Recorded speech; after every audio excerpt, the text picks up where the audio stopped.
Welcome to this explainer. Go ahead and strap in, because today we're basically turning your screen into a simulated cockpit. We are going to dive deep into the intense, highly structured mechanics of low-level flying. Let's find out exactly what it takes to safely navigate an aircraft when your margin for error, well, pretty much vanishes. So what actually happens when a pilot is forced dangerously close to the ground? Now, you might see low flying in the movies and think, oh, it's just about adrenaline, right? Joyriding, aerial stunts. But the reality, it's completely different. Low-level flying is absolutely a critical, intensely focused safety maneuver. It's a highly specific procedure designed to keep a pilot and their aircraft safe when climbing up into the sky is simply no longer an option. Here's our flight plan for this explainer. 1. Why fly low? 2. The FREDA pre-descent checklist. 3. Configuring for visibility. 4. Battling wind illusions. And finally, 5. The hard safety limits. We'll be acting as your instructor, guiding you from cruise altitude down to the thrilling reality of skimming the Earth. Okay, let's dive into this. Section 1. Why fly low? The valid reasons for dropping altitude. Before a pilot ever brings an aircraft down to that 500-foot mark, they need a rock-solid reason to do so. It is never just a casual decision. There are actually 5 distinct, totally valid scenarios for deploying this maneuver. A pilot might have to drop altitude due to poor visibility, or, maybe a low cloud base literally forces them out of the sky above. They might also need to get low to actively inspect a field if they're gearing up for a forced landing. Plus, it's a necessary tactic if you get caught out in rapidly deteriorating marginal conditions, or simply to maintain safe visual separation from the ground. So, remember, this is not about thrill-seeking at all. It's an absolutely vital problem-solving tool.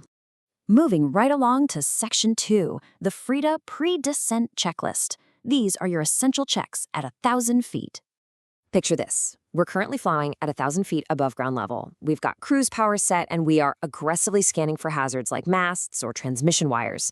Before we even think about dropping any lower, we absolutely must run our checks.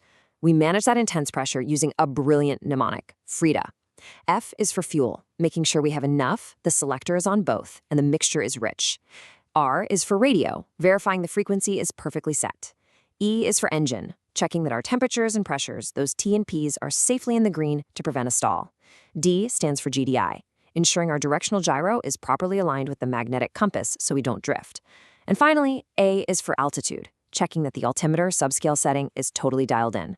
Once FREDA is complete, our descent path is clear, and down we go. Section 3, configuring for visibility, adjusting the aircraft for better sightlines. All right, so now that we've descended to our new low-level altitude, our environment really dictates how we set up the plane.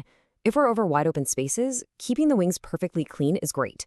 But if we're boxed in over confined areas with terrible visibility, we literally have to physically alter the plane's configuration just to see where we're headed. It's a very kinesthetic, hands-on process.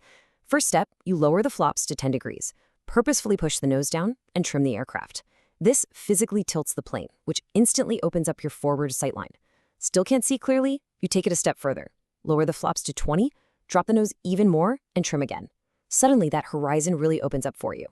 And then, once you're safely out of that confined space, your exit strategy is straightforward. Just raise those flaps, open the throttle, and climb right back up to a safe height. Next up, Section 4, battling wind illusions. The counterintuitive visual effects of wind. When you are skimming the Earth at 500 feet, the elements will play some incredibly dangerous tricks on your brain. Take a headwind condition, for example. For the exact same indicated airspeed on your dash, your actual ground speed visually appears to be incredibly slow. It feels like you're practically crawling through the air. The golden rule here? Always trust your instruments over your own eyes. Verify that airspeed indicator. On the flip side, in a tailwind condition, that exact same airspeed makes the Earth just rush past you at a terrifying rate. Again, you've got to check that indicator, but this time adjust your throttle to maintain your RPM. It's wild how misleading your eyes can be near the ground. And then, of course, we have crosswinds. When the wind hits the aircraft from the side, you're going to experience this really noticeable drift during turns. I mean, it literally physically pushes the plane off its perceived path. The fix here is to constantly monitor your slip ball. It's this super simple yet absolutely vital little instrument right in the center of the dash that ensures the aircraft remains balanced in a turn. Keeping that ball perfectly centered is exactly how you stay well clear of any obstacles the wind might be trying to push you into. It really is a constant battle between what your brain thinks it sees and what's actually happening. Which brings us to Section 5, the hard safety limits. These are the golden rules for altitude. Now, before we look at the exact numbers, let's get one thing straight. Low-level flying is only ever executed by qualified professionals or with a qualified instructor. Nobody is out there trying this on a whim. And those pros? They abide by some rigid, hard numerical rules. Limit number 1, 500. You must never, ever fly within 500 feet above ground level over standard buildings. That is the absolute bare minimum safety buffer. The second limit to memorize is 1,000. When you are navigating over built-up, populated areas, the risk profile goes way up. Because of that, your safety buffer literally doubles.